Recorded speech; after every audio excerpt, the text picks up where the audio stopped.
இன்றே டவுன்லோட் செய்து உங்கள் ஃபேவரட் ஷோக்களை என்ஜாய் பண்ணுங்க. அம்மா, என்னாச்சுமா? ஏன் இப்படி உட்கார்ந்திருக்கீங்க? என்னாச்சு சித்தி? ஏன் அம்மா கண் கலங்குறாங்க? அது அண்ணி, நாங்க ஷாப்பிங் போயிட்டு இருந்தோம். அப்போ எங்களுக்கு முன்னாடி மாமா கார் போன மாதிரி தெரிஞ்சது. அத்தை கால் பண்ணி கேட்டதுக்கு மாமா ஆபீஸ்ல இருக்கேன்னு போய் சொல்லிட்டாங்க. அதனாலதான் அத்தை டென்ஷனா இருக்காங்க அண்ணி. அது அப்பா காரா இருக்காது, வேற யாராவது காரா இருக்கும். இல்ல, அது அவர் கார் தான். அவர் நிழல்ல வச்சு அவர் தான் சொல்றவளுக்கு அவரை பார்த்து கூடவா எனக்கு அடையாளம் தெரியாது? என்ன கிராஸ் பண்ணி போனதை நான் பார்த்தேன். மாமா எதுக்குதான் உங்ககிட்ட பொய் சொல்ல போறாரு? ஒரு சின்ன விஷயம் பண்ணா கூட உங்ககிட்ட சொல்லிட்டு தானே பண்ணுவாரு. அவரை சந்தேகப்படாதீங்க. நிச்சயமா அது மாமாவோட காரா இருக்காது. அப்பா, நான் பொய் சொல்றேனா?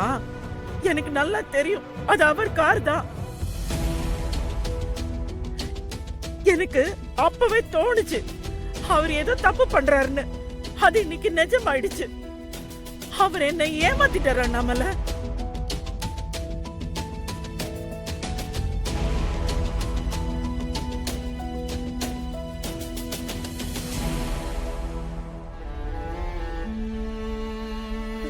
அக்கா, அப்படியெல்லாம் எதுவும் இருக்காதுக்கா.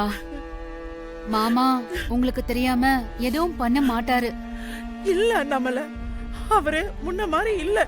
எனக்கு தெரியாம அடிக்கடி வெளிய போறாரு. போன் எடுத்துக்கிட்டு போய் தனியா பேசுறாரு. நான் யாருன்னு கேட்டா அவர் தடுமாறுறாரு. இன்னைக்கு என்கிட்டயே ஆபீஸ்ல இருக்கேன்னு போய் சொல்றாரு. இதுல ஏதோ இருக்கா நம்மள? அக்கா ப்ளீஸ், நீங்க நினைக்கிற மாதிரி எதுவும் இருக்காது. மாமா அப்படியெல்லாம் பண்ண மாட்டாரு. அப்புறம் ஏன் என்கிட்ட ஆபீஸ்ல இருக்குன்னு போய் சொல்லணும்? எதுக்காக ஒரு பொண்ணு கூட அவர் தனியா கார்ல சுத்தணும்? அவர் மேல எந்த தப்பும் இல்லனா என்கிட்ட உண்மையை சொல்லி இருக்கலாம்ல. எனக்கு இன்னைக்கு பதில் தெரிஞ்சாகணும். அக்கா, என்னக்கா இது? இதுக்கெல்லாம் பிரச்சனை பண்ற வயசா இது? மாமா உண்மையாவே ஆபீஸ் வேலையா போயிருக்கலாம். ஏதாவது எமர்ஜென்சியா இருந்திருக்கும். அதான் உங்ககிட்ட அப்புறம் சொல்லிக்கலாம்னு நினைச்சு அப்படி சொல்லிருப்பாங்க. இத பெருசு பண்ணாதீங்கக்கா. ஆபீஸ் வேலையா அவ்வளவு எமர்ஜென்சியா போறவர் எதுக்காக கோவிலுக்கு போகணும்? அதுவும் ஒரு பொண்ணு கூட. இதனால நார்மலா எடுத்துக்க முடியாதா நம்மள?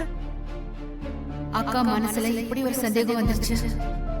லக்ஷ்மியை இங்க தங்க வச்சு பெரிய தப்பு பண்ணிட்டோமோ? அக்கா, நமக்கும் வயசாகுது, மாமாவுக்கும் வயசாகுது.